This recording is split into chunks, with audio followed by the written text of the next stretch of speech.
I retweeting this right now? Yeah, retweet it. Go ahead. If okay. Right, let's go.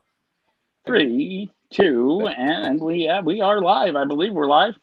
All right, so welcome to Impromptu Edition Cedric Maxwell Podcast. Josue already disappeared, but we do have a guest, Jeff Goodman, man. All right, there's Nick the train wreck already. Who was Jeff Goodman. was on with us yesterday, man.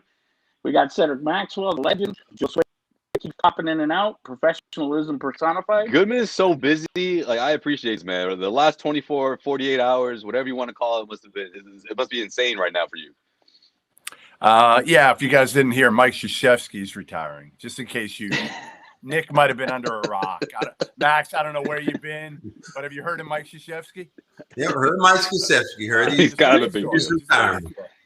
You want to know he how almost recruited Max, right? Wait, here's how the I best found part out, of my right? day, So guys. He almost recruited Max.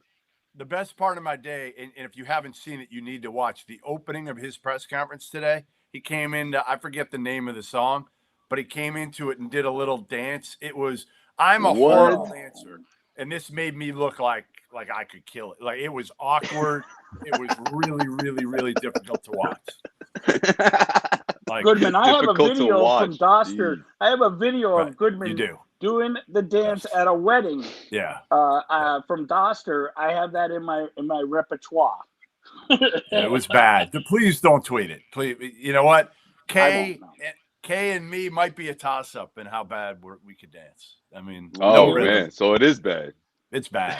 I wonder what the song was, though. Is this something recent? Is this like I'll find it. I'll send you guys. I'll find the link. I'll send it to you guys. Okay. I kind of like that. I like that he did that. Listen. Yeah, so guys, let's reset here. So I got to be in charge, I guess, right? This is scary.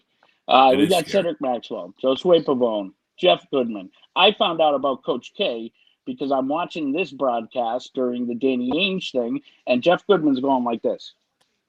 And I'm like, boy, he's going to break something. He's going to break something. And there it was. He broke it. So crazy day. Welcome to the show, Jeff. No, good to be here. Today, huh? It was, I mean, like nuts yesterday. Like, listen, I don't think any of us are surprised that Danny is stepping down, right? Like 62, it made some sense. You know, like he's had some health issues. He said that factored in. But the Brad stuff just absolutely floored me because, you know, I felt like I just didn't see that as even an option. I didn't even think of that as an option. And I would love to know, like, really whose idea it was first. Was it Danny Ainge's idea when he said to Wick and they're talking about replacements? I talked to Danny for a little while earlier today just to kind of check in on him, see how he's doing, make sure his health is okay, and wish him good luck. And congratulations, because you're doing what I want to do, which is not having to work 70 hours a week. And I said I'm counting down the years. I got a few before I get to his age, but you got some time, Goodman. I do. I got you got a while. I got to make some money. Before now. Yeah, slow your roll with all that old stuff because I'm older than Danny. All right. I was wondering when you guys would stop after a while. Come on, you just left it out there like, oh, he's old and he's in his age and he just retired and he's 60 whatever years old and I'm about to be 66 coming up. So let's freeze on hair, Max. But I totally. I mean, I know. I'm like you guys. I totally could see Danny, moving on, but I did not. That the Brad thing is still just blown me away that he would walk away from basketball, coaching, which he's always loved, to being the grand poobah of the Celtics with all the trades and all that stuff. It just, I don't think it really came to anybody's mind. Yeah, me neither. I was surprised too. But you know what? Also, guys, you got to look at it as like, I don't want to. I hate putting it this way and saying like Brad Stevens' hands are like tied, but it kind of is like that. But at the same time, I also believe Brad Stevens is the kind of guy that he doesn't want to walk away from a situation altogether and feel like, man, that we didn't do what we set out to do. The goal wasn't achieved. So if this means he has to be part of this plan from this angle of it, I think he's happy with that. But obviously, it isn't ideal. He's a head coach. He wants to return to that one day for sure. The one thing Danny did tell me about that was he said Wick, again, Brad is, and Max knows this well, like Brad's like the greatest human being in the world. Like nobody ever says a bad word about Brad Stevens, ever. Like I've never heard a bad word. Have you, Max? From anybody? Yeah. Well, that's why Nick is covering his face right now. I don't think that you should say that. That's all I've heard for the last year and a half is what a bad coach he is and how he as a human being he is. No. Yeah. You're talking about two separate things here. Matt's talking about players. You're talking about all these other things that go along with it. I keep hearing that from Nick, but for the most part, like you said, from a standpoint of just being an upright guy, I don't think I've ever heard anybody say anything bad about Brad. Yeah, and that's where Danny said. He was like, listen, Wick loves Brad. You know, he trusts Brad. He's comfortable with Brad. And I think when they started talking about people that could replace Danny, and you're going to have to go outside the group, right? You're not going Dave Zarin. You're not going Austin Ainge. They're not in a place where I think you could hand it off to one of those guys because, frankly, they finished 7th in the East. Like, how do you give it to somebody right now that's in the organization that has struggled recently? So when you look at outside people, I think Wick was probably like, I don't know him. I don't really know him. Right. Like, well, I know. And then it came up of like, okay, we can save this money too. Like there had to be that's a big part of this component in this decision. They'll deny it probably to their grave. But the bottom line is Brad Stevens is owed $30 million or thereabouts for these 4 years. And you say we have to make a big change. We don't want to trade Jason Tatum or Jaylen Brown. I'm sure that's what they're thinking. Now, again, you guys know my thoughts. Max might not on Jaylen Brown. We can get to that. Oh, you and Max's thoughts are Max agree on this. Yeah. Yeah, they're not too far. There you go, Max. There you go. We got to talk. We got to unify here. I need some help. Max has turned the corner for the last couple last couple of days. I am totally on your page. I think that, and I love Jaylen Brown. Me too. And Tatum, but to me, they're the same two players. And you have to have something radically different, size-wise or speed-wise or whatever it is. And I've floated it out here, and it's just me. I think that Jaylen Brown is your best asset that you can trade. And so if I am the Celtics right now, and this is just me, I go to Minnesota, and Karl Anthony Towns is sitting out there. He hadn't won in forever and a day. And he's a big guy. You lost me, Max. You lost me with Cat. He checks a bunch of boxes. He rebounds the ball. He had a fight. How about this? He had a fight with Joel Embiid. And that was big on Max. This is the thing, Goodman, I've done, and I'll let you get in your mind, and I've thrown this out on many occasions here. In 650 games, Brown and Tatum have played. Can you remember one time that Brown or Tatum has ever had a dust-up with another player? No, they never. They haven't. And that is almost impossible. You think about it. The great players in this league, and that's why I say you have to have somebody who is almost opposite what Brown is. You have to have somebody who is disruptive. Somebody who's that's not Cat. But why not? That's not Karl Anthony Towns. He's soft. He just doesn't like Embiid. That's all that was. I think the thing you look at with him, you say he's soft, but I think in another environment he could be better. And the thing you look at him, he would be a number 2. Whoever it is going to be a number 2 behind Tatum, and that might be good for him. And the thing that he checks off the boxes, he rebounds the basketball. He can block shots. He can score from the perimeter. He can run the floor, and he has a little mean in him. And that's something that we desperately need. I don't see the mean, though. What? Yeah, I don't see the mean. I don't see the mean. I've seen them elbow. I've seen them elbow people. I've seen them have a fight with Joel Embiid. I've seen them do things that I said, that's a little nasty. He's elbowed people out. You can think about the Celtic team this year. How about this? Give me the time that somebody on this team has elbowed somebody high. I guess it's Marcus Smart, but Yeah. Marcus. That'd be it. Fournier called Durant a bitch. Did he? That was the only dust up. Yeah, they had to be separated, but it wasn't as threatening. But I'm sure, Max, you love that though, right? I mean, I love at least he showed some fight. I mean, I don't mind that. I'm just not crazy about bringing in Cat and making him a pillar for this franchise. I don't know. I don't know if I'm not just because of how many years he spent in Minnesota and it hasn't really been, hasn't turned that corner that we all thought he would turn after those first few years. Well, there's another guy. After Garnett retired, there's another guy who came from Minnesota who didn't turn that corner, who hadn't really been in the playoffs. And I'm not saying he's Kevin Garnett, but man, he has some skill set that reminds me of some things that Kevin Garnett's able to do. So, are we trying to say again? Are we trying to bring in the same kind of player that Tatum is? Because if you look at Brown, if you look at Tatum, what do they do that's so different? Jalen's not as good of a scorer shooter. Jalen's a better defender. Here's my problem, Max. My problem in a nutshell is Kemba, Tatum, Jalen, none of which make life easier consistently for anybody else. They all have to manufacture.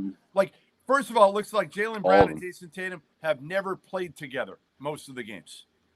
They have no chemistry. None. It's like a pickup game. On the court in terms of how they make life easier. And then also when they do something well, I want to see you guys. You've played together for how many years now? I want to see you chest bumping. Thank I want you. to see you smiling. Give me a handshake. Shit. Yeah, it's just I want Bradley Beal. I'm going there. I gotta go there because I know Goodman's on a time limit here. The hourglass, but Goodman. I gotta ask Goodman. Okay, go ahead. I got next. I'm sorry. I don't know if there's a delay. I apologize.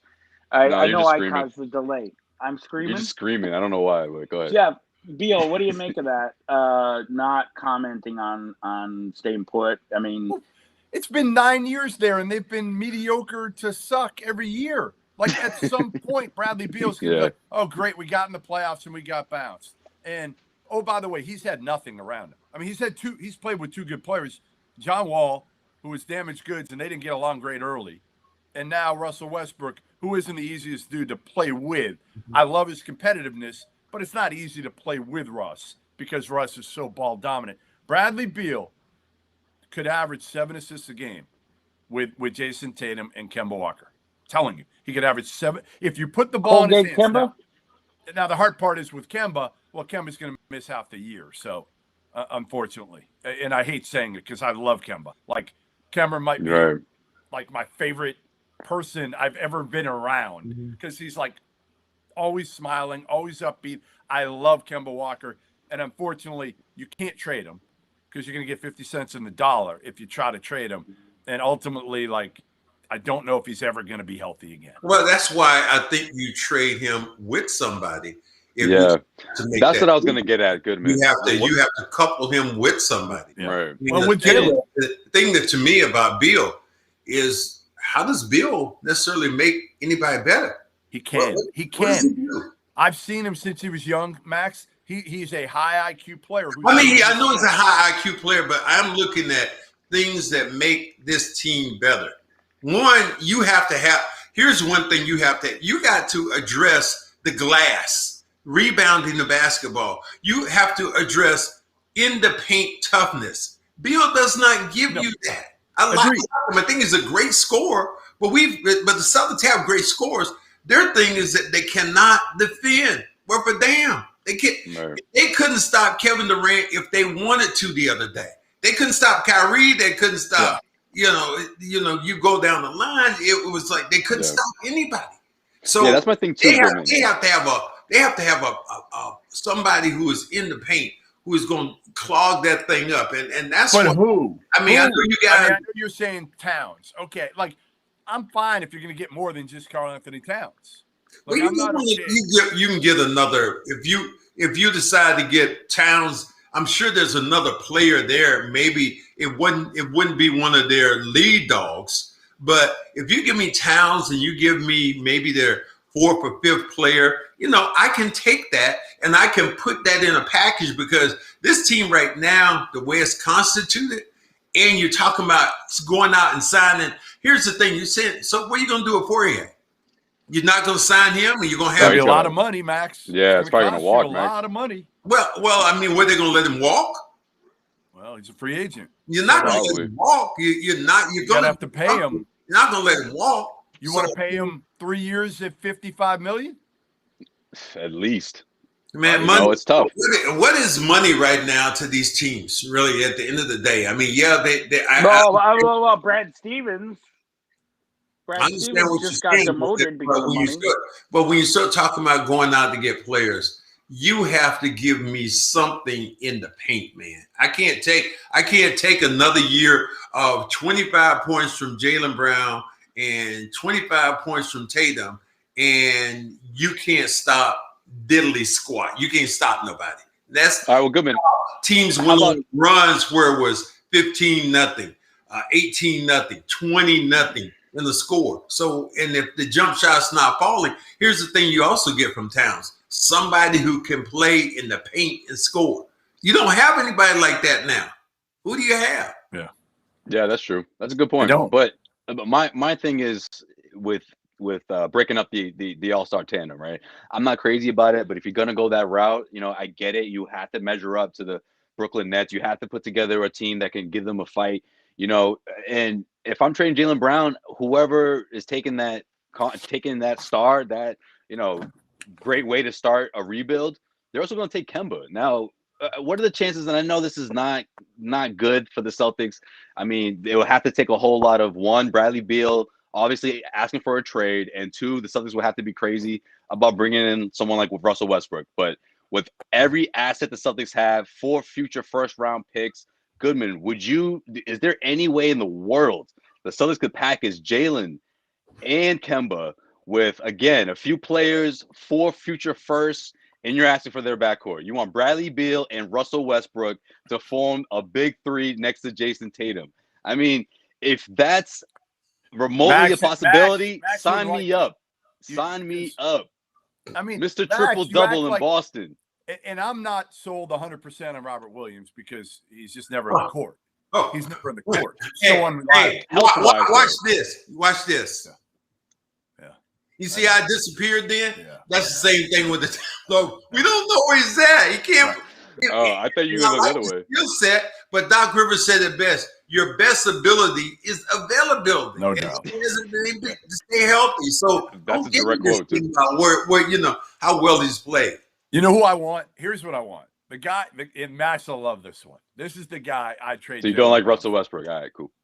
What's that? I said you don't like Russell Westbrook. No, gotcha. we're passing over that one. I don't think I'd take that. I don't think they do it anyway. I don't think they do it for Kemba. All right, just throwing it out there. Here's the guy. Sabonis. Indy loves him though. They love him. I love him. Seriously, he's the hardest playing damn big man, maybe in the league. Yeah. Indiana's they love him. He's though. a great passer. He's a great passing big. Yeah. That would work for me. That would work when you start talking about what Indiana wanted to do. Sabonis is a big. He's tough. He battles on the side. That's right up your alley, man. I think I just want somebody a little bigger. I know you do. He's a rim protector. Towns is over 7 feet tall. I get it. Again, that's why I'm looking at checking those boxes. Because bonus, you told me last time. Here's what you said. Even with that, that's one of the last fights I think I remember. I remember Towns and Embiid. That's one of the last ones that I can actually remember that guys actually threw hands and threw down each other. Normally they are rubbing foreheads together and talking this way. And, to me, and as much as I love what Jaylen's able to do and what Tatum is able to do, I was just miffed when I saw Durant hit him in the head with an elbow, then hit him in the chest, and then he went immediately. He tapped Durant on the hand and went to the official. There has to be a time when you play the game. Yeah. You go, if this guy fouls you, you go to his ass. You don't go to the official. You go to this guy's. Right. That's something this team, this team, other than Uncle Marcus, other than Uncle Marcus, that's all you have when it comes to being nasty and being physical. Yeah. Jeff, let me get one last question. I know you gotta get out of here. My last one is, heading into this new era, obviously Brad Stevens now at the helm.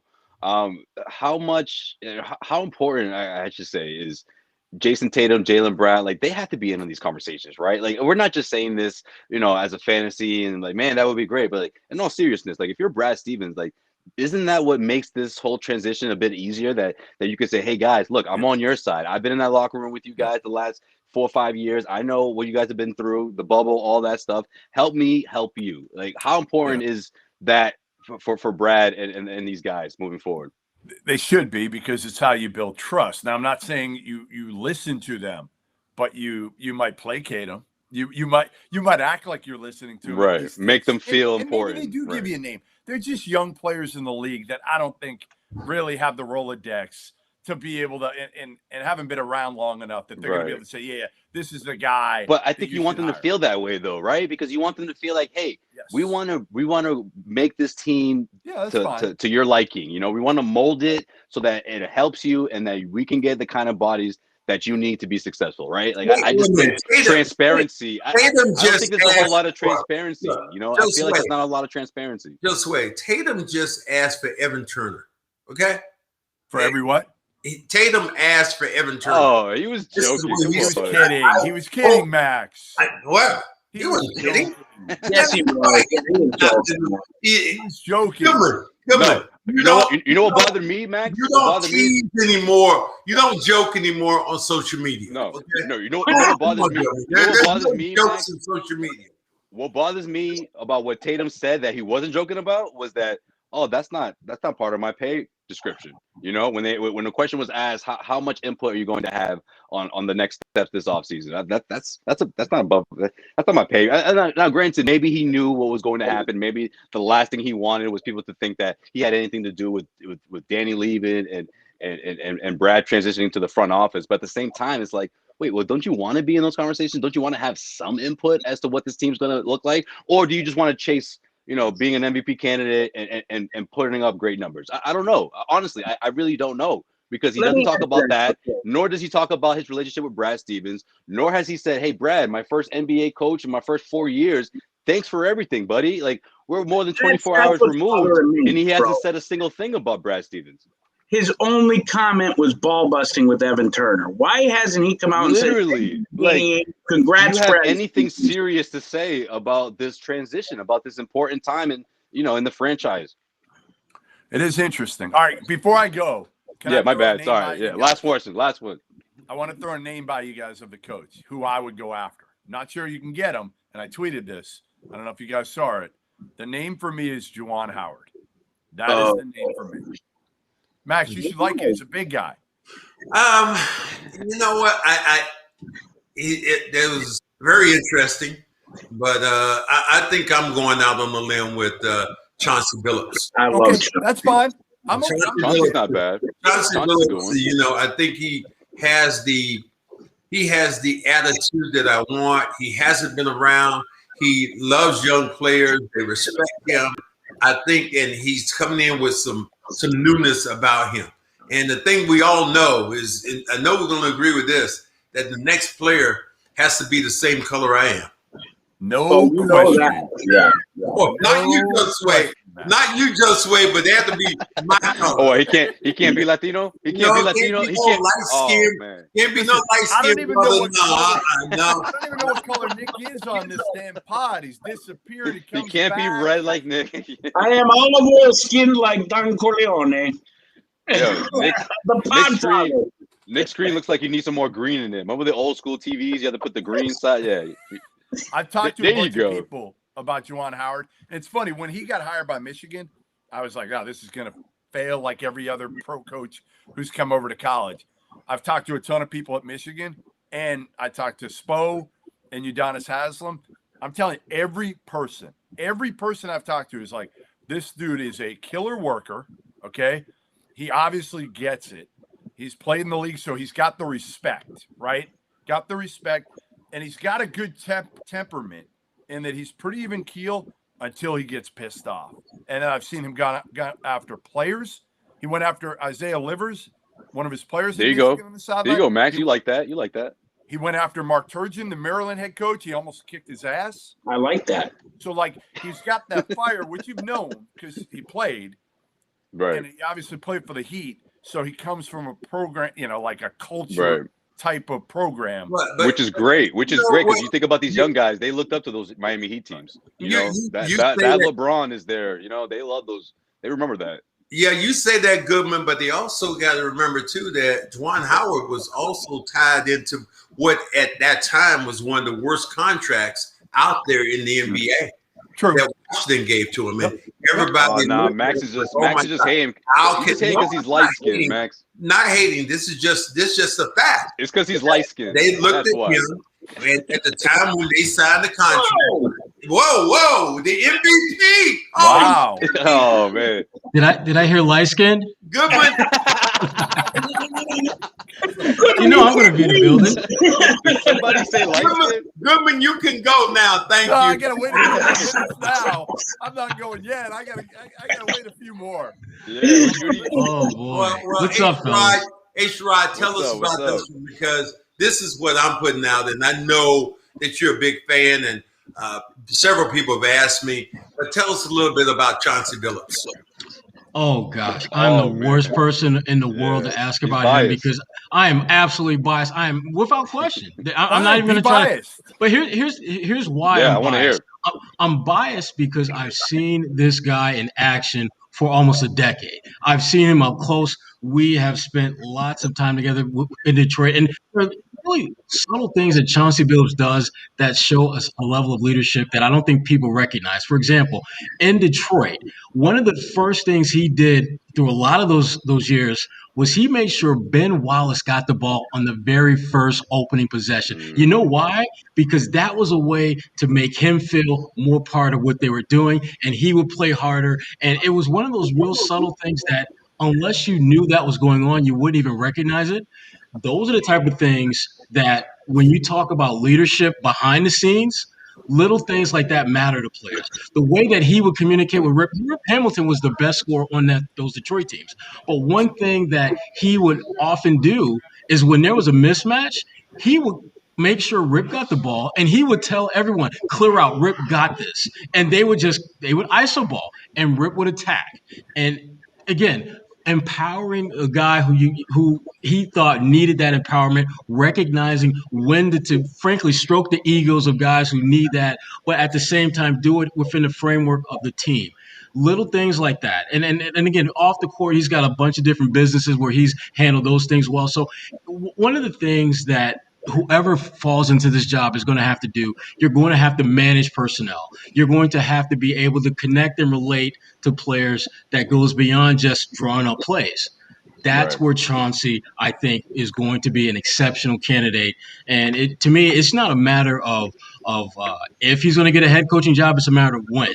And I again, Boston will be a great fit, but I don't think that's going to be the guy, though. As much as I love Chauncey, I don't think he's going to be the guy. In fact, I don't think it's going to be a guy.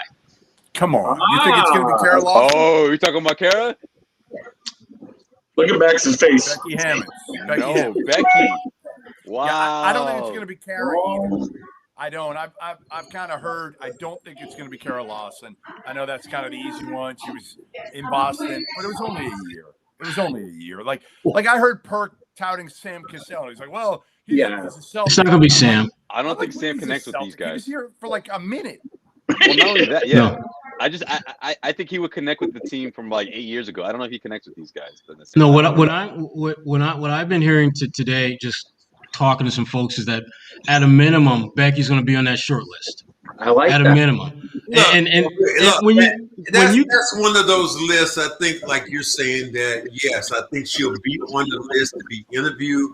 But how serious are the teams about doing that? Well, here's the thing, Max. I'll tell you right now. Remember those black coaches that go to the Rooney Rule, that they say, well, we got to interview a black coach now. I think because of the way society is now, I think that is going to happen.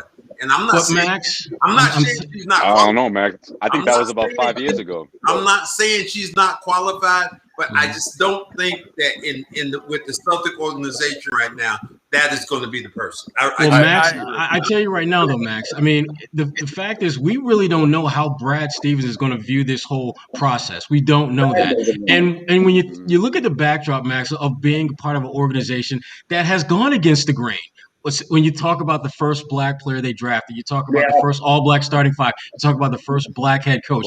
This is an organization that has historically done things that went against the grain because they were deemed as being maybe too progressive. So, and remember, she's coming from the Popovich tree. Who was the one guy who was the one guy that put his stamp of approval on Brad Stevens when he came into the NBA?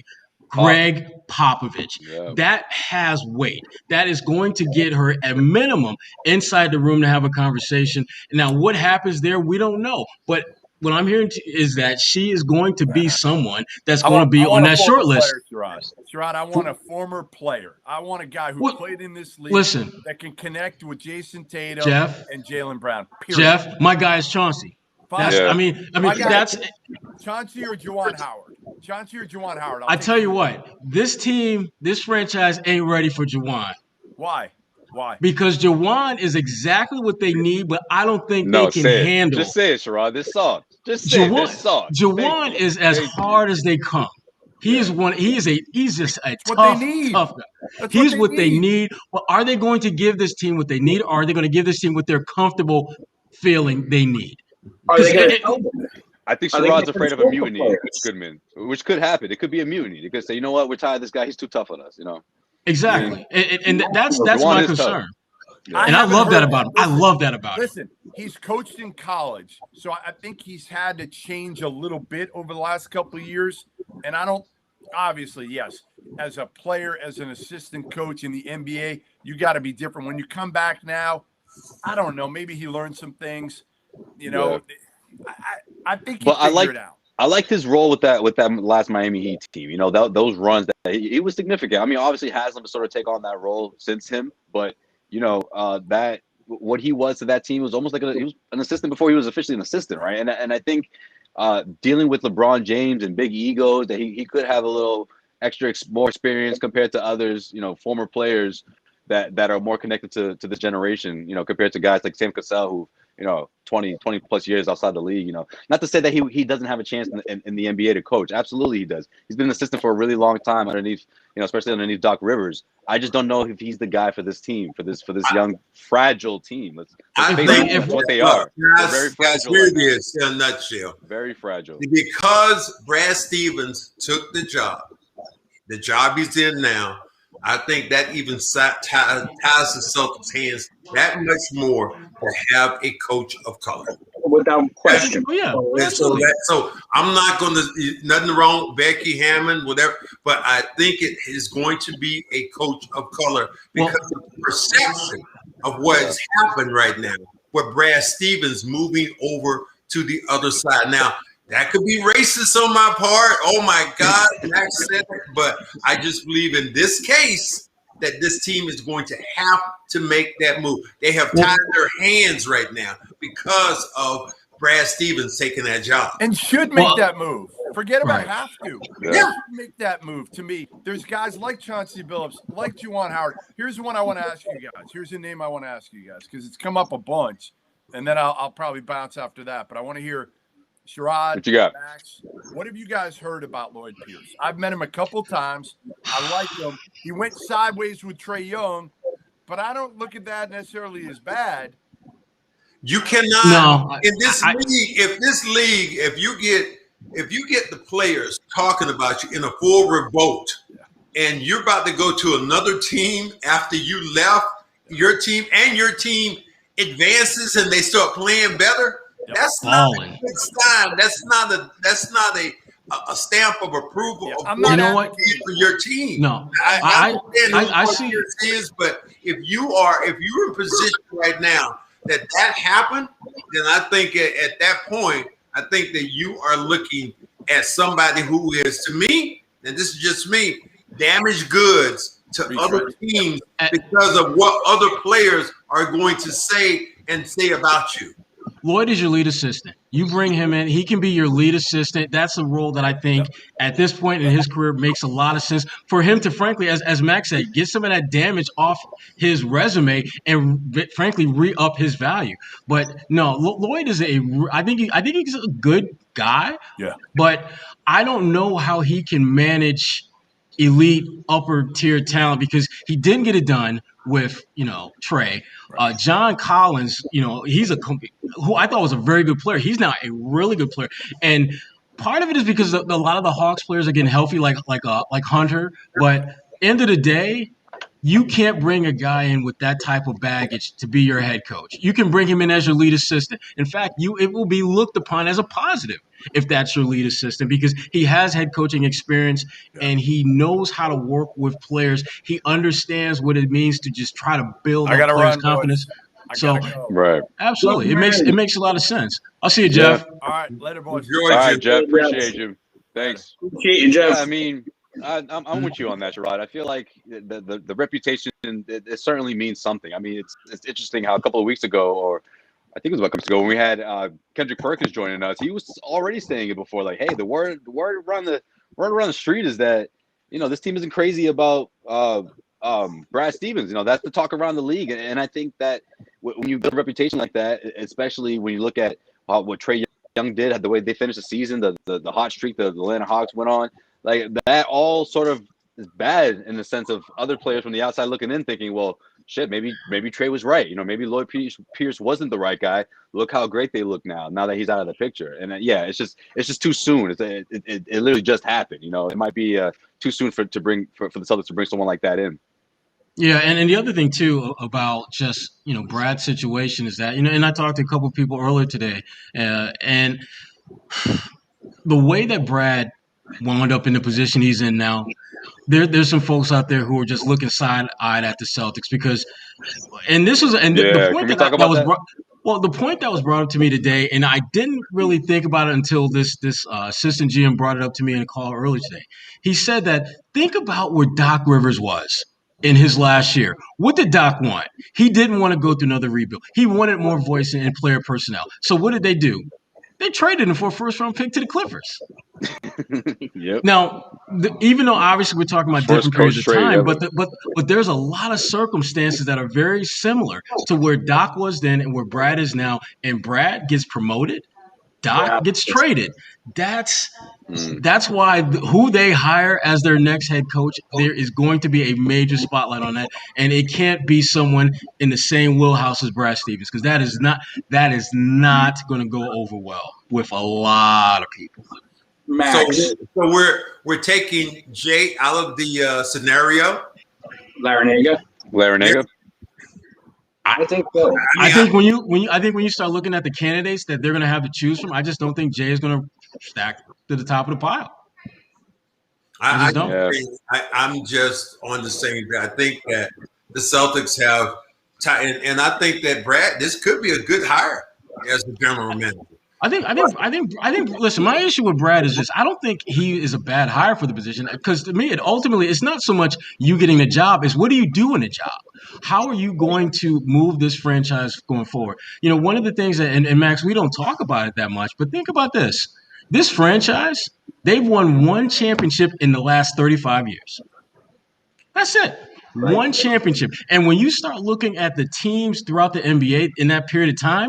There are 7 franchises that have won at least 2 titles in that same window. So we talk about the Celtics mystique and Celtics pride and how awesome they are. The bottom line is this. They are a team that is still trying to get to where they are an elite franchise. And one title in 35 years, that does not scream elite franchise. They have to be. They have to get. Brad has to get someone in here who can take this team to that next level and make them a championship contender. Because I think you've got 2 of the key pieces with Jalen and Jason to work around. But it's up to him to surround those guys with the right talent and get the right kind of leader in here. That's why when I think about you guys mentioned Juwan Howard, he would be to me. He would be the ideal candidate. Someone who. Frankly, has that NBA pedigree, has that respect without saying a damn word when he walks into the room. He does not have to talk about and prove himself or have anything that he has to do to validate that respect, it's going to happen from day one. LeBron is going to respect that. D-Wade, you start going down all the top-tier players in the NBA now, they are going to respect him. And that not only helps you in terms of getting the respect within your locker room, but also with free agents. It means so much when guys know that who they're dealing with, the type of coach they're dealing with, the type of winning coach they're dealing with. Juwan did it in Miami as a player. He's doing it in college. He has proven himself a winner, both as a player and as a coach. That's the guy. I mean, if we're being honest and real about it, that's the guy you really should be targeting. Well, here's the thing. He hasn't won in the pros. You can win in college, but it doesn't. We had Rick Pitino came in here as the next savior, and we're saying, "Oh my God, he came in." They gave him the keys to the kingdom, Max. They didn't. He needed the keys to like a room. They gave him the whole castle. Whenever there's a new GM, I was here for that, but still, I think that you saying walk into a room. I think Chauncey Billups commands the room. Is going to have a bigger footprint because I think he's quiet. I think he's more understanding of the game, and here's another thing that's going to happen with him. Chauncey Billups is going to be a Hall of Famer. So that's going to be another title that comes along with who he is. And look at one of the decisions he's made so far. They gave him the Cleveland job. He was going to get the Cleveland job, but as a general manager. But he chose wisely and said, "No, thank you. I'm good." So let's give him credit right now. Or at least nobody can fix this mess in Cleveland. I'm good. Let's not forget too. He's obviously very media savvy, having worked for ABC or whatever, wherever he worked. I mean, and he commands a room. ABC. He walks the room. And he was instrumental in getting you the one piece that got that chip in 2008, Kevin Garnett. And to me, that whole period of time where he was playing in Detroit, but he's convincing Kevin to come to Boston, knowing that was probably going to make his chances of being at the top dog in the East harder. That's some selfless stuff that when you're trying to convince a player to go through that brick wall and they don't want to, he could be like, "Look, I played on a championship squad and I convinced them to get a team that was going to take that championship pedigree away from me." I'm going to scream out one thing so you guys can all yell at me, and Nick is going to turn even more red right now. Mark! Hey. No! You might as well say he's out of touch with this generation, man. Talk about someone's out of touch with this generation, man. Knows the game, developed a Golden State team that was destined to win the championship. Okay, look, Max. Hey, Max. I'm gonna splice this one in two parts. Okay, I like Mark Jackson as a person. I do. I've talked with him before. He's a good dude, but for this particular team, Yeah. It would absolutely blow up in their face. Here's the thing you said. What does he do that with he demands respect, and that's the first thing that you think about players when they come in. He knows the game. If you listen to him, he knows the game. He's played the game at a high level, and again, people can talk about Steve Kerr all you want to, but the person that made that team. Developed that team, that was Mark Jackson. But he lost the locker room. I mean, that'd be like going from Casey Jones to Bill Fitch instead of the other way around. Ooh. I'm on that. I was going to say, he likes that. A lot of people this team needs Max loves Bill Fitch. This team needs a demanding person who is accountable for his actions. And that's why I love Mark Jackson. I just don't think he'd be a good fit with this team, Max. I really don't. And listen, Max, it has nothing to do with his ability to coach. It has nothing to do with his ability to lead. It has everything to do with fit.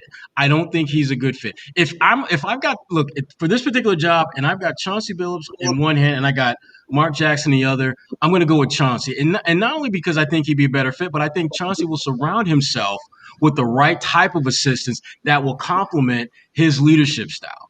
He's going to need someone, for example, who's really strong X's and O's type. He's going to have that assistant. He's going to need someone who's good at scouting and doing that kind of stuff. He's going to find someone that. when it comes to leadership, that's his role. That's where he has to come into play. And he has to be the one that orchestrates that. That's why he was someone that people wanted as a GM, because they knew he had the ability to galvanize. Let me ask you this. What happens? This is what it is. What happens if the Celtics hire somebody who doesn't look like me? Oh. I mean, who's it going to be? I won't also with Brad Stevens getting promoted. I'm just it'd be a bad PR move. There, that's all. Well, here's the thing, man. I guess my thing will be this. If that's the end result you come to and there wasn't anyone qualified, I just don't think that's the best fit for this team. I think that the Tatums and the Browns of the world, I think they're low-key looking at Brad and looking at the Celtics like, wait a minute. We just came off a pretty shitty season, and now he's like running things, and we're replaced with like Brad Stevens 2.0. I think that's going to rub some of the guys the wrong way. Yo, Max, Max, I just think they're too smart to do that, to be honest with you. I think they're going to find someone who's a better fit in that role. Nick, I love this. I'm reading over here to your chat line. Somebody just went with Paul Pierce. Hold on a minute. They've been doing that. Oh, he's smoking a bong. No, the whole chat broke. He broke the chat. Paul is my guy. I love Paul. I raised Paul. But my God, man, you cannot make more mistakes than Paul Pierce has last year. You can't. I love the couple Come on. Maybe this year. Yeah. Maybe. No. In last year, you named me somebody who's made more mistakes on camera than Paul Pierce. Paul's living his best life. I love the truth, but I'm gonna have to take a pass on that.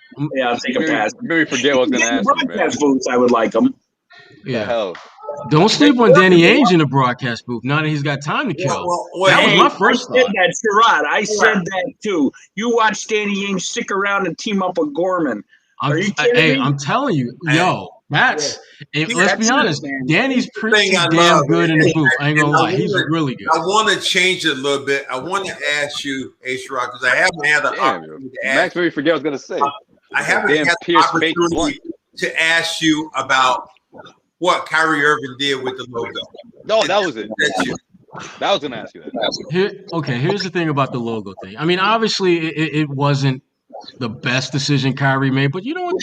The victor goes the spoils. I mean, would I would have done that? No. Do I like seeing that? No. But I understood why he did that. He was rubbing that shit in. He was doing his best WWE villain impression. Please help me out. What did you understand that he did it for? Because I'm baffled right now.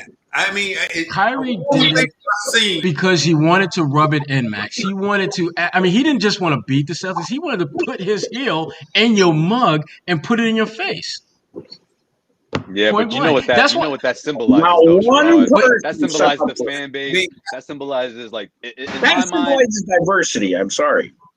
I wouldn't say that. I just think when he's too. I mean, when he sees the Kyrie for a Celtics fan, that's not the way Kyrie sees it. Being accountable. Yes. Kyrie made this one line about being accountable. He said, "I'm going to be accountable. I have to be accountable. Their behavior can only be this, and it can be this." That wasn't behavior of a guy who knows better. And if he didn't know better, Max, this is Kyrie. Yeah. You know as well as I do, he is Mr. Confliction. 1 minute he's making sense, the other minute he's making silliness. It doesn't add up. When you start trying to think about what he does logically, that's when we get in trouble. Because we're gonna come to a dead end and realize it's not even a dead end; it's a cul-de-sac because you're back where you started from. I like that. When you're trying to make sense of what he's talking about, so it bothered me that he did it, but I understood that he was doing it because that's just how Kyrie. I know. Sherrod's like me, yo. I know you don't miss transcribing those 800 words every night, man. Dude, yeah, he was pretty wiping much. shit off his shoes, okay? And Max. And you know what bothered me, Max? You know what bothered me more than that was the way that they all, hugged up, buddied him after the game. That bothered me. Because I'm gonna tell you right now, Max, if you come to my field and you kick my ass and you put your heels up like that, We ain't shaking hands after the game. You could be my mama, you could be my brother, you could be my cousin. We ain't cool right now. Right. We may be cool the next day. I'm not talking to you. Let me say something. Right. I've been quiet. Where's that fire from these guys to say, hey, that's our logo, that ain't that's cool. our team. You know, no one said a peep. In the chat room, they're saying a lot about, no one ever, if that happened in Larry Bird's era, blah, blah, blah, blah, blah. Bill Laimbeer spit on it, stomped on it, jumped on it. And you know what? Robert Parrish put him on his ass. He did it. Bill Laimbeer got what he got. He got his ass. He got knocked down by Robert Parrish. And here's the biggest thing about it. If you go back and look at that tape, you don't see one player coming over to help Bill Laimbeer out. Not one.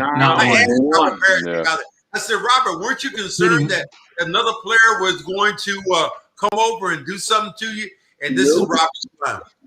I thought somebody was coming over, but they didn't.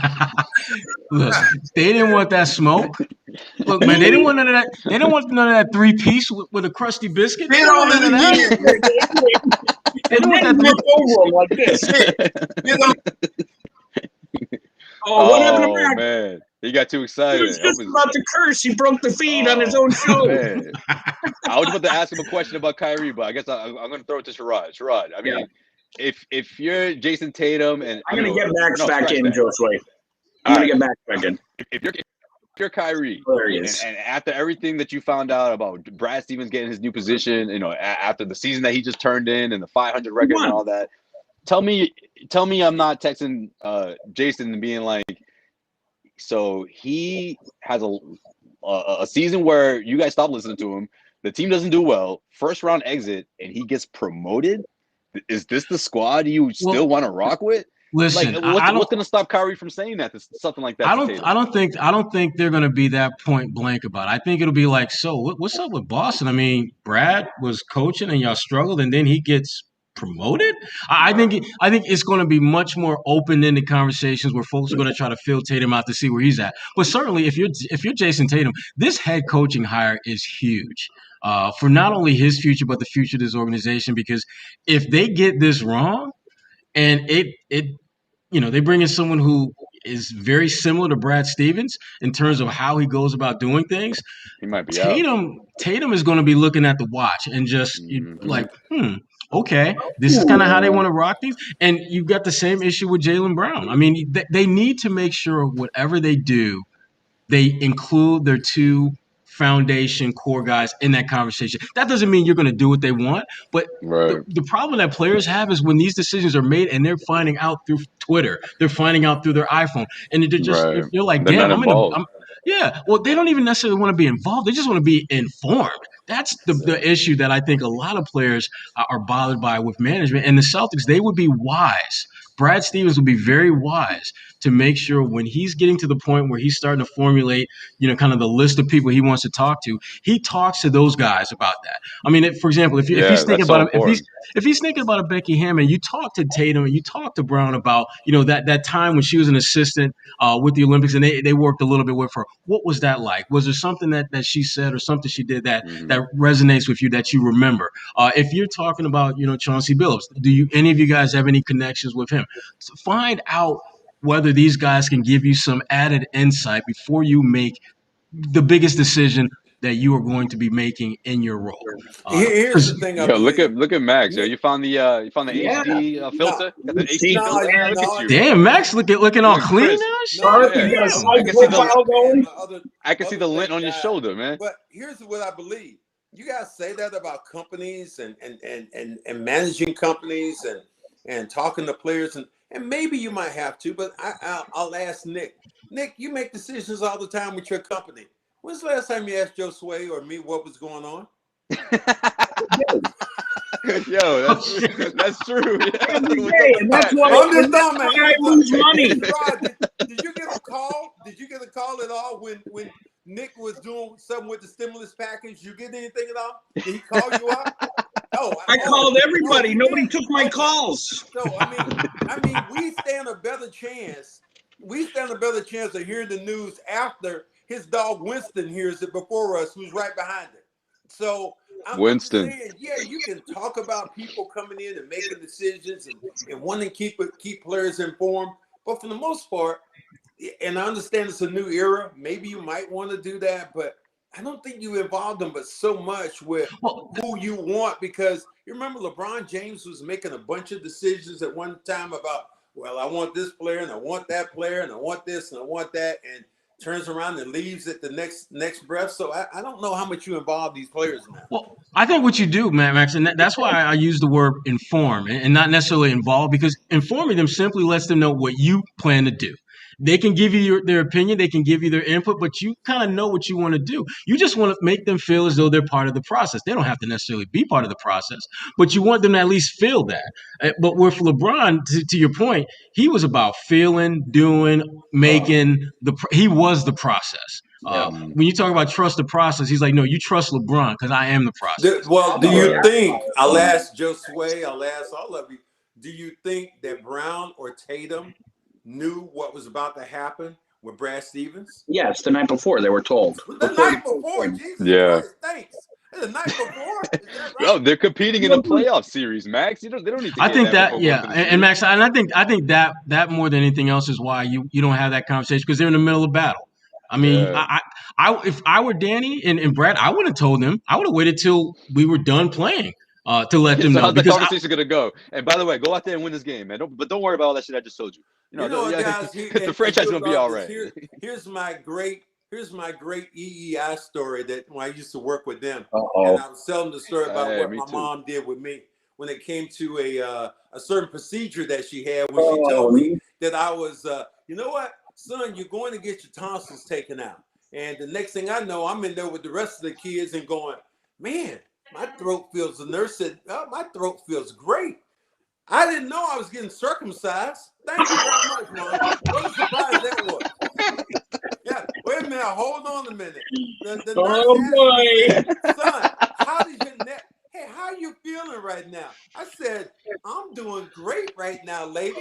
And she said, get up and go to the bathroom. I'm like, wait a minute, hold on. Did they go the long way around? Or why do I have a pig in a blanket right now? Oh my God. How does that happen? So talking about being informed sometimes it's just basic trickery that people get you in. I'm just telling you. This is the stuff we're going to find out in your book, I guess, right? Yeah. Like this is how we keep it 100 here, I guess. This is how we keep it 100. Around this book about Danny Ainge. I got to ask Max. Max out here keeping it on 1,000. Jeez. Yeah. Max, Shannon Sharp on the rundown the other day. I'm watching Max. I hear Shannon Sharp tell Skip, I'm going to get Danny Ainge a copy of Cornbread Maxwell's book so he knows that the N-word was shown around the garden. I read your book, Max. It's not out yet. I got a pre-screen. It's not even. I don't even know how he got to that point. I appreciate the shout out, the nod, but I haven't even. Yeah, he's a huge cornbread guy. And the author hasn't even finished doing the book yet. And I know. I understand that, but man, I'm just saying I don't think I've ever been as surprised with this whole Brad Stevens thing when it came down. When somebody told me, said, well, Brad stepped down and Danny stepped down as coach, I was like, oh, okay. And then the next one was, well, Brad took his place and is no longer the coach. I have never, I mean, you say never can say never, but that was like the biggest slap in the face that I think I've ever remember seeing around here in Boston. Slap in the face how? Like you didn't see it coming. Oh, right. It's like I know this has never happened to you, Nick, and Sherrod probably never happened to you, but Josue, I'm sure it's happened to you when you're in the club. Sometimes you were doing your party and you're getting your thing on, and all of a sudden some girl just comes up and slaps the hell out of you. You go, whoa. No, man, ain't never happened to me. No. What you mean? That's how I felt with this whole trade. It's like somebody just slapped me in the damn face. Come on. You were shocked, like when we thought the bad guy won the presidency. Remember that morning? You were like, "Oh, what happened?" that was a whole nother. That was a different feeling. I would have still been in depression right now if that. No, you was dodging my phone calls. Max didn't want to hear it from me. That was like the end of the world. But anyway, I told Max it ain't gonna be that easy, and Max was like, "What? It's gonna be a landslide." And then it wasn't. And then all of a sudden, I couldn't get him on the phone. I don't know. Max was dodging my call. It wasn't until it was official. All of a sudden, Max called me back. Yep, told you. I told you. I didn't know in Canada. I didn't know what was going on. He was gone. He was gone. You know, there's some people on your chat right now who I keep reading it, and I keep seeing Rondo's name pop up. Oh, Rondo. Like Rondo is going to. Here's the thing, Rondo, believe it or not, is going to be a good coach in this league. I believe it. He's so damn smart. Right, Ron. If I was taking a flyer, I don't know if it will be good now, but Rondo eventually is going to be a really good coach. He wouldn't be good. He wouldn't be good now because he's still got too much game left in him to be able to keep that distance between being a player and being a coach. Because right now, if you put him out there as a coach now, he's gonna be like, "Look, Draymond, let me show you what you need to be doing," and you don't need your coach doing that. Isn't that something we really need? If you got an assistant coach like that, absolutely. I don't think your head coach needs to be out there outperforming the guys that you're paying seven figures to. And that's the thing. I mean, all year long, we all were kind of saying all the characteristics in a distributor we needed. It described Rondo, but we all wouldn't say it. We need Rondo. So like he still has game left, and I think he's brilliant. But is he mature enough yet? I think he's matured a lot, but that's a lot of pressure.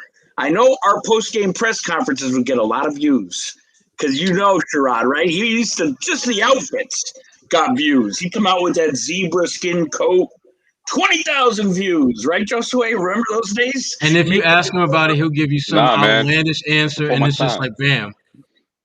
No, the best was Jared Weiss would ask him a question. He'd just do this. Next. And me and Jared would laugh at it all the time. I can see Rondo. I can see Rondo's face. Like, you just did that really well. That was doing that. No, that was before my time, man. I got the friendly Rondo because it was always a homecoming, and he was, believe it or not, whether it was a fan, whether it was a guy who was just working at TD Garden, he was dapping up everybody. So not Mark Murphy and not what's his name? I never saw that dark side of Rondo. Couple. Hey, Sherrod, is the team going to sign Evan back, Fournier? They're going to try. I mean, they're definitely going to try, but man, I just don't know how much that's going to move the needle for you. I mean, to be honest, I think about how are you going to be without him and how will you be with him? And I don't think there's a huge amount of separation there.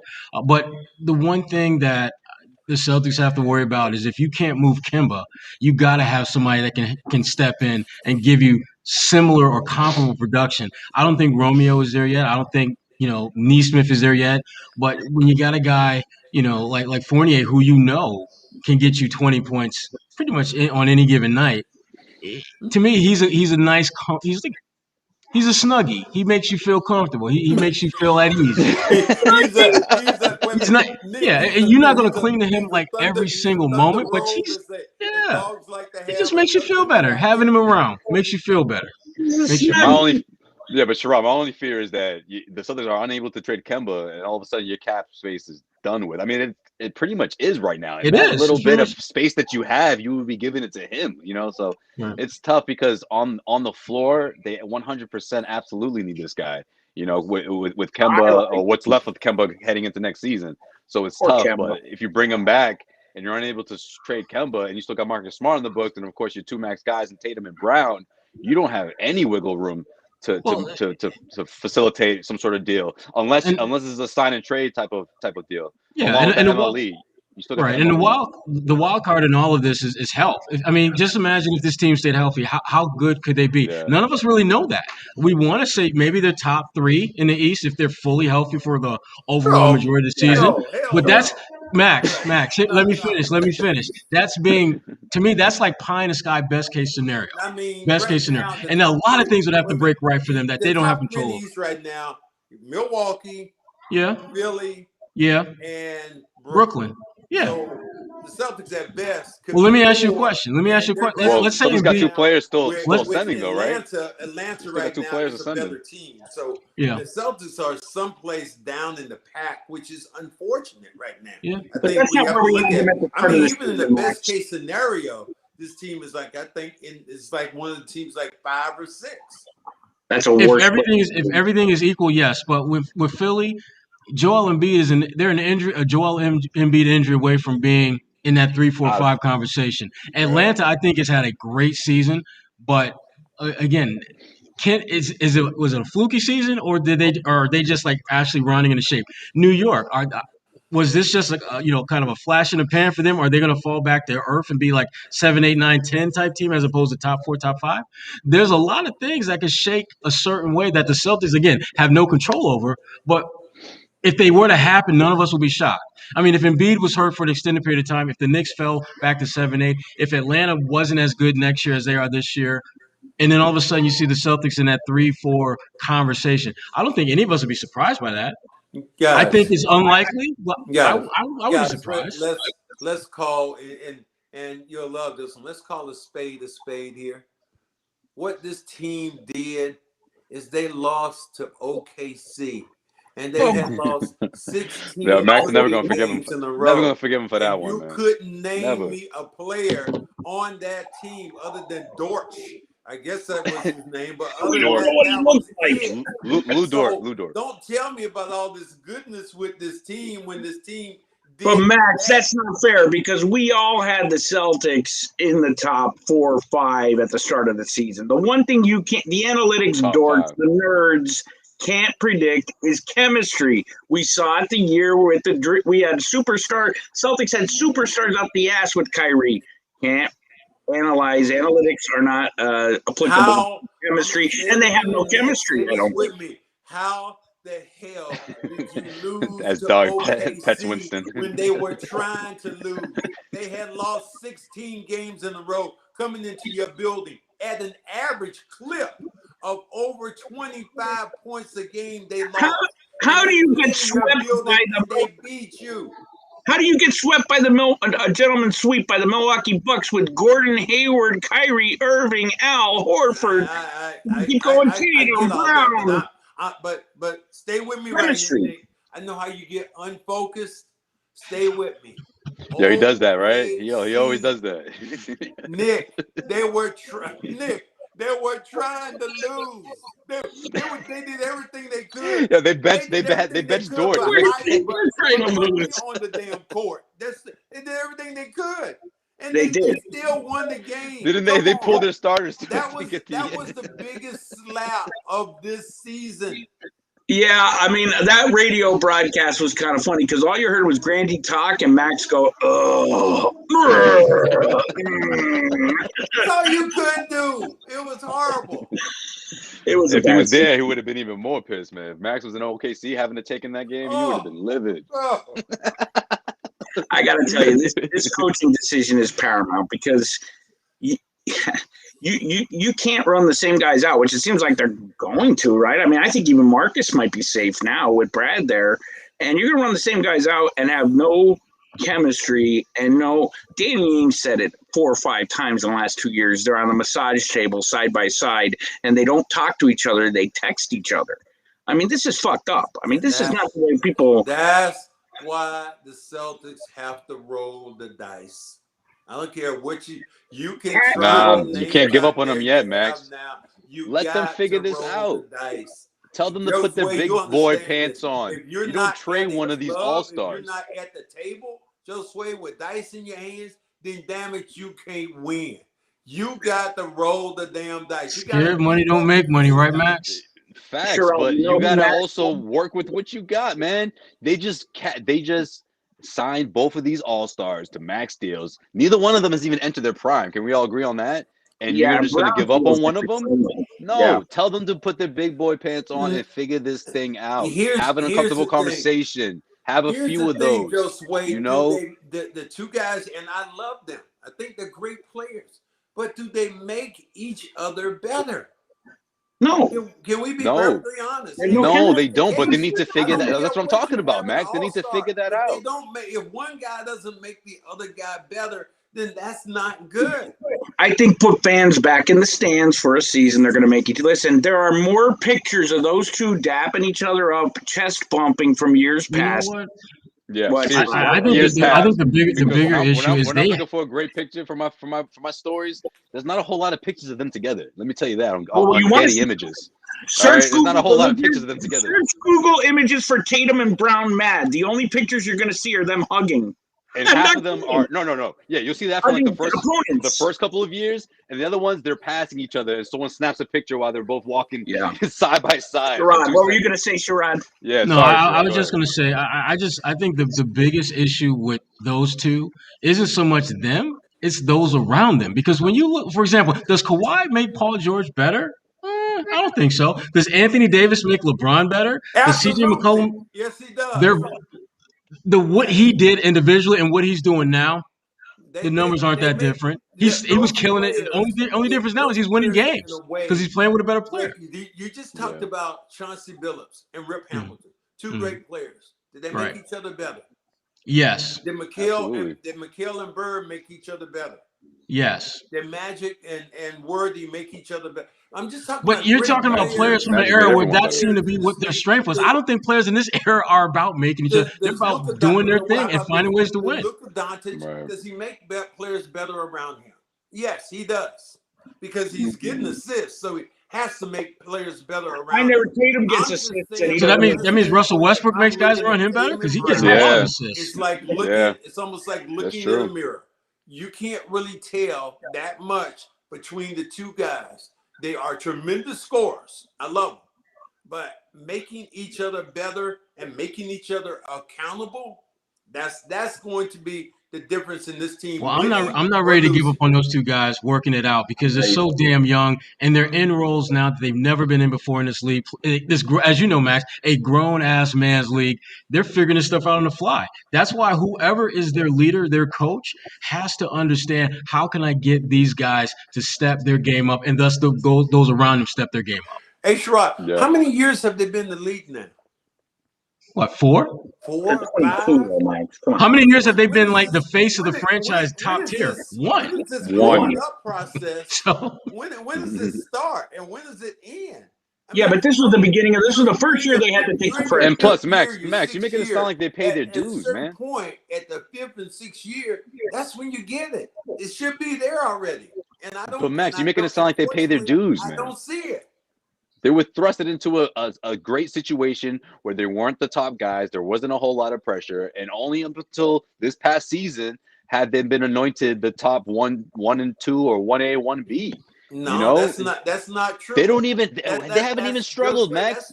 Have they struggled? When they had Terry Rozier and Brown together and the year that they went almost got to the finals, that was a year of growth.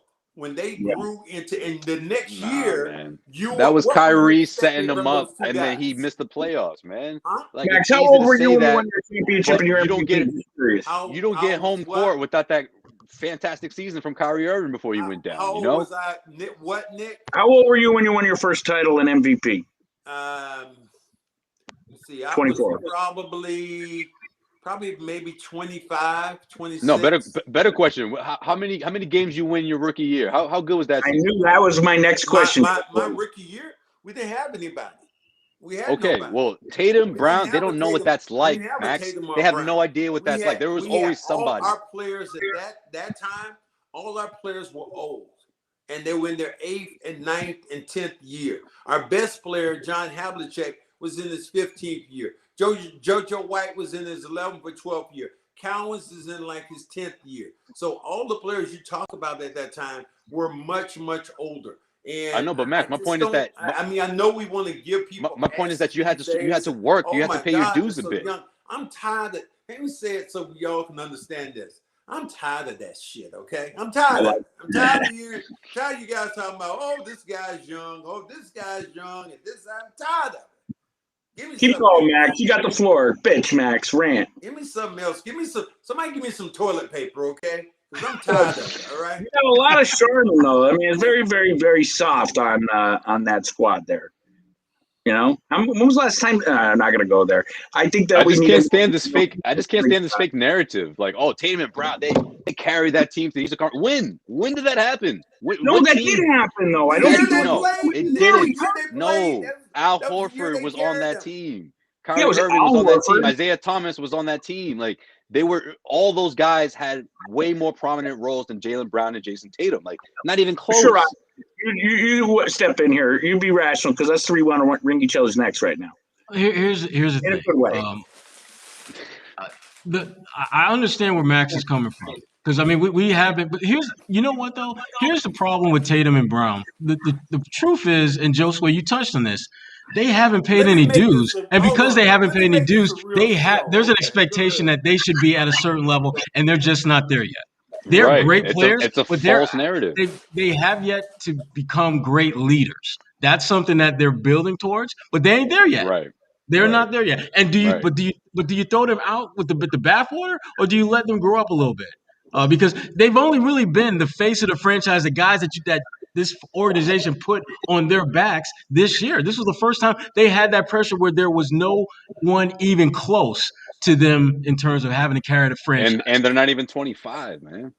But stop at the 25. I mean, why is that different now compared to years ago or other sports? I'll ask Max. He's got a mouthful, but I don't understand.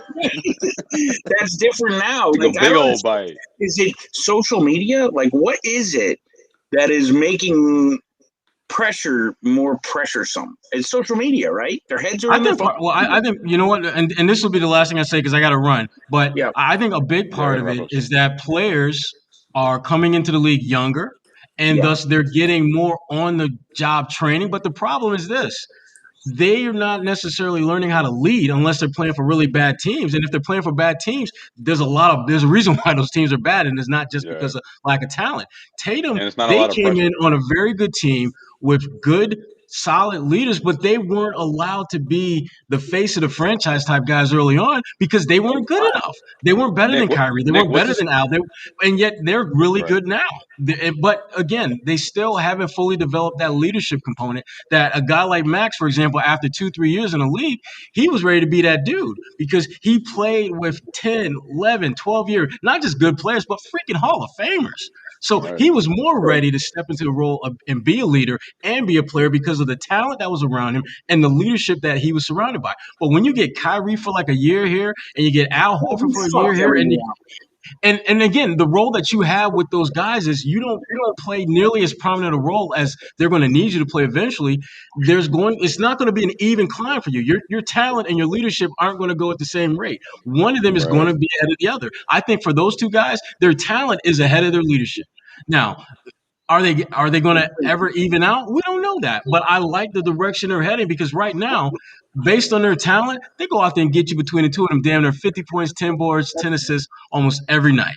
And to have two guys 24 and under who can get you that production in this grown-ass man's league, I'm cool. That's good. Hey, Rod, drop the mic, Rod. Hey, mic drop. Mic drop, Rod. What's up, Max? That 50 points got you what? Got damn it, OKC beating your ass, okay? That's what they got. Nah, man. It's got him some bragging rights. OKC beating your ass. And he barely. He did that on Durant, though. Did this team have to play in the play-in game? Maybe I'm mistaken something. There was a play-in game they played in? Yeah. You got two of the most dynamic forwards out there. They had to play in the play-in game. Well, guess what? You had the defending NBA champion. They had to play in the play-in game. Well, you know what the word true. Key word you said? Championship. They got one. They got a championship. You're right. I ain't talking about I like how you put that in front of their name. The defending NBA champs. Whoa, that's a big get right there. With the rate, I know you got to go, Sherrod, but I just got dropped. If the Lakers get eliminated and it's Phoenix, I don't know, Milwaukee. Big game tonight. Big game. Is going to drink his face off with the ratings because they're going to be a mess. This is going to be a mess. Can't wait. And how does that affect the CBA and how is all that going to shake out? I don't know. Sherrod, man, thanks for coming in short notice. No problem, guys. Hey, Sherrod, you made Max's day, man. I always go, Sherrod, where's the MVP? That's my guy. My dude never stops working, man. I appreciate you, Sherrod. Never. No problem, man. We needed your opinion, bro. I appreciate y'all, man. As always, man. I'll talk to you guys soon. Thanks, Sherrod. Right, later, man. Later. Max, you're bullish on this, but I mean, I do find it to be annoying the way we all start with the age thing. Because you were going to ask me something on that, Josue. I don't know. But, I mean, like, Bird was old and he was 22. Max was 20. How old were you when you come in the league? 21, 22? Yeah. But I mean, I don't understand. It's different because most people did 3 to 4 years. I understand That's what it is. 4 years normally of college experience around us. I understand that. But I'm just, maybe, again, I'm just tired when a guy is in his 5th year, 6th year, 7th year, and we're still saying he hasn't grown up yet. We have to let him grow. Yeah. I mean, after a while, everybody's parents, let me show you what my dad did to me when I finally went to college.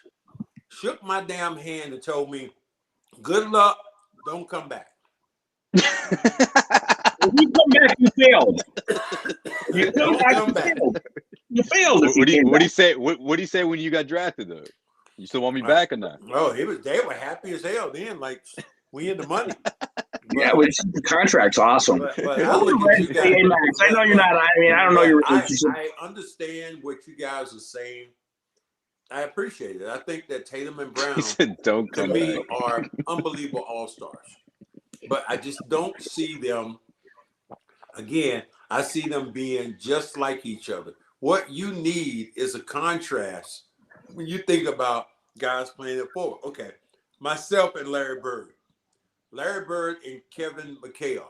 Contrast. One guy played in the post, one guy played in the paint. One guy played outside and shot jump shots. The other guy was a guy that played in the paint. How about Jordan and Pippen, Max? What about that? Both of these guys you have right now, essentially, they're more Jordan and Pippen. They're jump shooters. Well, no, they're more Jordan and Pippen, right? I think Jaylen Brown could be more of a Pippen because of what he's doing on the defensive end. Jordan, but if he's not eating on the offense, if he's not happy with his touches, you don't want him to be disruptive. People just cut your mic off when you said that. Jordan and Pippen. I'm not saying talent-wise, man. I'm talking about the dynamic. I'm not saying talent-wise. I know what Josue's saying. He's talking about the dynamic, the relationship. Yeah, how are you going to compare big? Who's the fucking big in the Celtics between Tatum and Brown? But Josue, your comparison was trash. Your comparison was trash. Hold on. Yeah, you smoking too much of that. Let me light one up, okay, buddy? Yeah. You said Jordan and Pippen, and you're saying Tatum and Brown? Really? Here's what killed me. You just compared McHale to Tatum and Brown. Like, no, he didn't. He was saying the opposite. He was saying basically like these are the same two style players where you have to have a contrast between duos. So you play the 2-man game. You got somebody in the post. You got somebody on the perimeter. These guys both. Well, the whole team stands around the 3-point. We talking about these two guys. Both these guys are mirror images of each other. They're great players. But both of them, essentially, they're jump shooters. Tatum has done a better job here lately of attacking the rim and getting to the post, but they don't shoot enough free throws. So I'm just saying, Tatum did. Give me a contrast between this player and that player, and I don't see the contrast that you guys are talking about. I don't see the camaraderie. That's what bothers me the most and they're so sensitive. You look at somebody like Jaylen, who was the maturest man in the whole city during Kyrie BS. And how could that same man then have thin skin? I don't know that it's him. I'm just speculating. Like, they all had thin skin about what Danny would say on Toucher and Rich. Like, I just don't understand how the two equate. They had thin skin about everything, man. It was all that's a problem. Like, if that's the way the NBA is going to be anymore, soon enough, the Rangers are going to continue to suffer because the little kids that are watching are going to grow up and realize this is soft. I mean, Nick, when they back it up, I don't have a problem with that, right? And they did. You got to give credit to Tatum and Brown for doing that. Or at least Tatum. Well, no, Brown too. When they threw up duds and when people would really start questioning them, that's when they would bounce back, and that's what Tatum did. But how can they do it to help each other though, right? Like it's this individual thing that drives me crazy, man. Mm-hmm.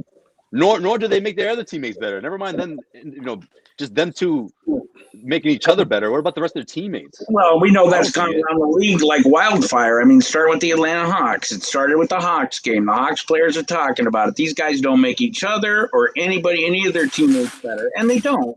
Tatum can have 10 assists, and you're like, where were they? Like, where did that happen? Or you could have 60 now, but he could have 40 points. You're like, when did he score those 40 points? They're like not impactful or something. There's just I put a lot of it on fans. I know you guys think I'm crazy. Jason Tatum not being there?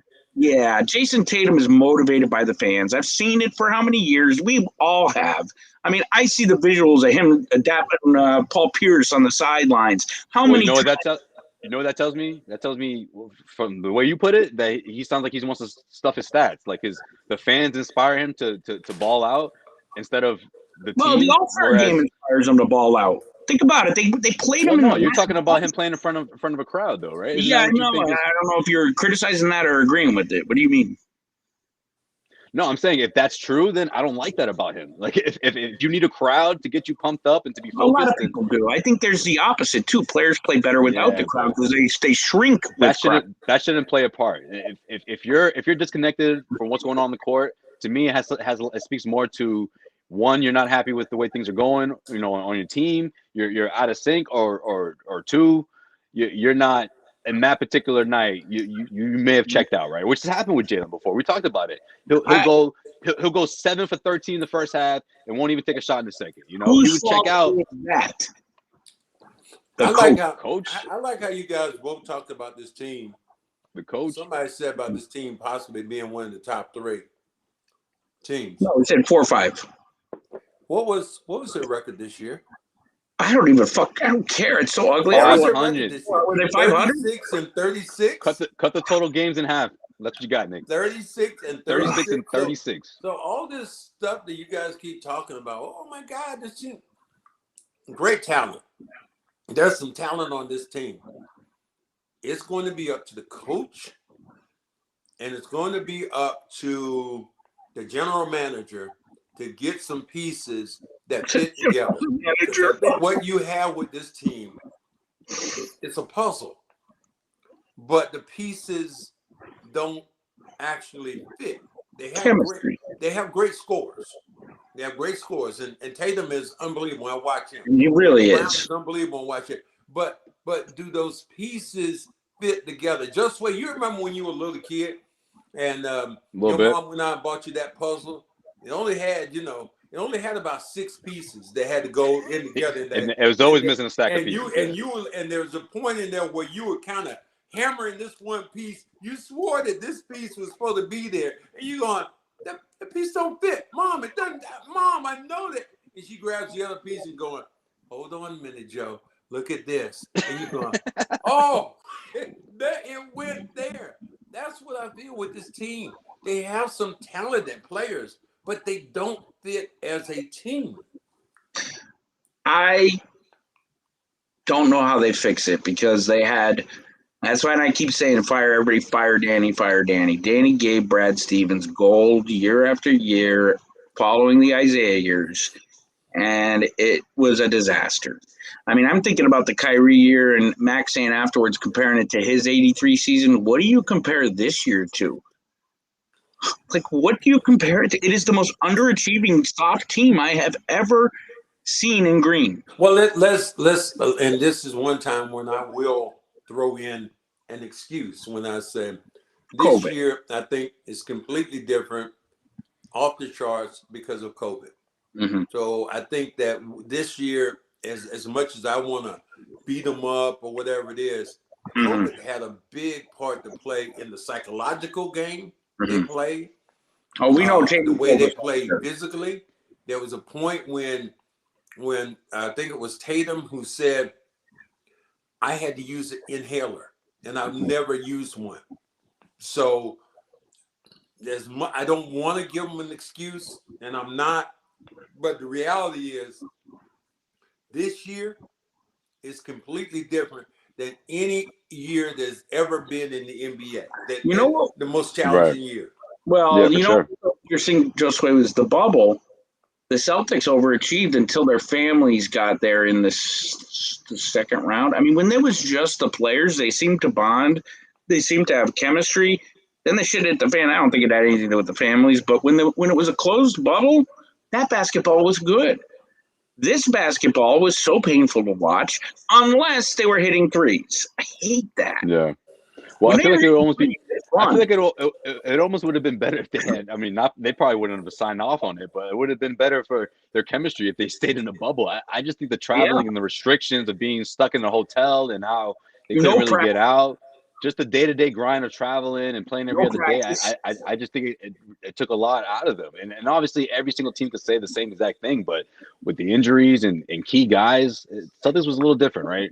And a lot of distractions off the court, and none of them being their fault. Let's say that.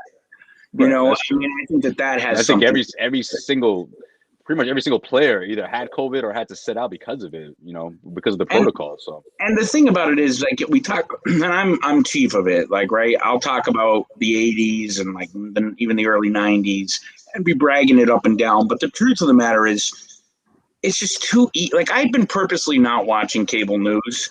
Yet I still know what's going on because every time I turn on my phone, there's an alert about something. So these guys can't get away from it to a certain degree unless you get rid of your cell phone, which ain't going to happen. So we've got to find a new way to like, Max, you guys ran and got the Globe or the Herald, right? You probably, after a while, you didn't look anymore, right? I didn't. Here's the thing that if I'm a player, I don't read social media. I would not be going to social media trying to find out what it's impossible. But no, it's not impossible, Nick. You don't have to. You don't always have to go to your phone and walk around with it 24/7. Kevin Durant does not have to deal. He's an elephant. He turns off social media during playoffs. He doesn't have to deal with ants, and that's what people that's people who troll him. He goes back there instead of just ignoring the hell out of it. Why you have to go? Look, you have to go find out what Joe from East St. whatever is trying to say, but you got to go find out what he's saying about you. So no, you have to look for that. So you're talking about social media. It doesn't. But take that out of the equation, Max. I open my Google browser. The first thing that pops up is Danny Ainge got, or resigned because of my browsing history. So these guys, even though, let's say they delete the social media apps, if they use the phone at all, they're going to get an alert about themselves. If they go on YouTube, they're going to see them. Don't go on YouTube, Nick. That's impossible. You don't have to. It's not impossible. I play Scrabble all the time. I don't go on YouTube. But our generation is different. I mean, even my generation, Josue's generation, even. And here you say we're on YouTube all the time. If you haven't subscribed to us right now. Yeah, but Max, you got to remember, Nick can't break habits. Nick cannot break habits. Button. That's the thing. Hit that subscribe, ring the bell, support Cedric Maxwell. It's your boy up here. Josue and Nick. Ring the damn bell. So and go over to iTunes. These arguments that a lot of you have wanted to have. I think that what we're doing in social media, we're saying it out loud so you can hear from us. And some of the stuff that you actually are saying, we are regurgitating a lot of that information. So I think that's one thing that helps fans somewhat, a little bit being connected with teams and knowing what their teams are doing. It's something we said that Kyrie Irving can tweet something out and reach more people than NBC Nightly News can. That's true. That's a lot of power for a 20-something. There's a lot of power they don't need. And it's a lot of complication they don't need. On that note, let's go around the horn for last thoughts here. We've been going. I'm going to do my best John Zanis, Josue. Ready? Yeah, we've been going a while here. It's it's been at least 90 minutes. I think we'll go around the horn, but what we'll really do is stay on for another 2 hours. We'll put a bow on it. Josue, we'll put a bow on it. We'll wrap this up, but we'll stay another 2.5 hours afterwards. I'm saying try not to freaking. What's on your mind, man? This has been the craziest basketball week for Celtics fans. wrap it up for us here. What's on your mind, man, as we're closing? I mean, Josue.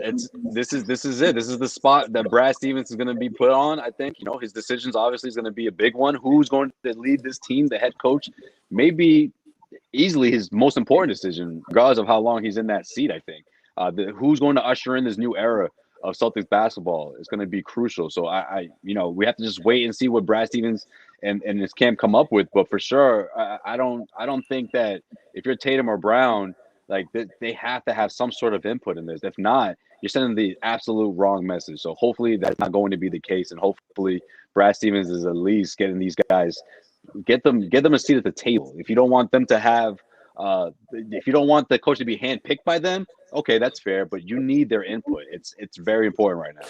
Well, I'm on the other page. I don't know if you need their input because hell, you might trade one of them.